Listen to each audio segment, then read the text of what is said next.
বিমস্টেক সম্মেলনে ভারত ও Myanmar junta সরকারের সঙ্গে বৈঠক হতে পারে ডক্টর মোহাম্মদ ইউনূসের। কূটনীতিকরা বলছেন, প্রতিবেশী দেশ দুটির সঙ্গে সম্পর্ক উন্নয়ন ও রোহিঙ্গা প্রত্যাবাসনে এইসব বৈঠক রাখতে পারে গুরুত্বপূর্ণ ভূমিকা। তৌফিক মাহমুদ মুন্নার রিপোর্ট। বিমস্টেক সম্মেলনে সাইডলাইনে প্রধান উপদেষ্টা ডক্টর মোহাম্মদ ইউনূস ও ভারতের প্রধানমন্ত্রী নরেন্দ্র মোদীর মধ্যে বৈঠক হতে যাচ্ছে শুক্রবার। ঢাকা ও দিল্লির মধ্যে কূটনৈতিক সম্পর্কের টানাপোড়েন ঘোচাতে এই বৈঠককে খুবই তাৎপর্যপূর্ণ বলে মনে করা হচ্ছে। কূটনীতিকরা বলছেন, এই বৈঠকে দুই দেশের সম্পর্ক পুনর্নির্মাণে অবদান রাখতে পারে। এটা দুঃখজনক যে বাংলাদেশে যে পরিবর্তন হলো, এটাকে ইন্ডিয়া গ্রহণ করতে পারে নাই। এটা এখন ইন্ডিয়ার পাবলিক ওপিনিয়ন বুঝতে হবে যে বাংলাদেশের পরিবর্তন যে হলো, এটা আপনার জনগণ করছে। এটা একটা ছাত্র জনতার মানে যেটাকে অবর্তন বলো, আপরাইজিং রেভলিউশন বলো, যাই বলো আর কি।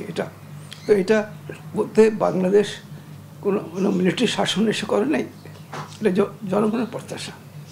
কারণ যে সরকার, যে কোনো সরকার যে 16 বছর থাকে, ইলেকশন যেটা ফেয়ার অ্যান্ড ক্রেডিবল হয়নি। বাংলাদেশের অন্তর্বর্তী সরকারের প্রধান উপদেষ্টার সঙ্গে মিয়ানমারের জান্তা প্রধানের দ্বিপাক্ষিক বৈঠকে বসতে চাওয়ার আগ্রহকেও ইতিবাচক হিসেবে দেখছেন বিশ্লেষকরা। তারা বলছে, রোহিঙ্গা প্রত্যাবাসন ও বাণিজ্য সম্প্রসারণ নিয়ে এই বৈঠকে গুরুত্বপূর্ণ ভূমিকা রাখতে পারে।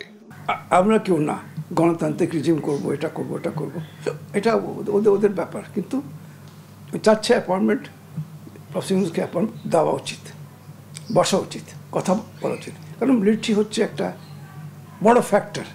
যেই আসুন না কেন ক্ষমতায়, অংশ চেয়েও মিলিটারির উপরে নির্ভর করছে। এখানে অনেক ফ্যাক্টর আছে, বুদ্ধিজম ফ্যাক্টর, এই ফ্যাক্টর, এগুলোর মধ্যে আর্মির একটা বিরাট ভূমিকা। তো এটা মানে আমি বলবো যে প্রফেসর ইউনূস, মানে আমি খুব স্ট্রংলি মনে করি যে উনি নিশ্চয়ই এটা বুঝতে পারেন, উনি বসবেন। আগামী 2 বছরের জন্য বিমস্টেকের পরবর্তী সভাপতি হবে বাংলাদেশ সরকার প্রধান। আঞ্চলিক সহযোগিতা বৃদ্ধিতে বিমস্টেক সম্মেলন তাই গুরুত্বপূর্ণ হয়ে উঠতে পারে বাংলাদেশের জন্য। তৌফিক মাহমুদ মুন্না, দেশ টিভি, ঢাকা।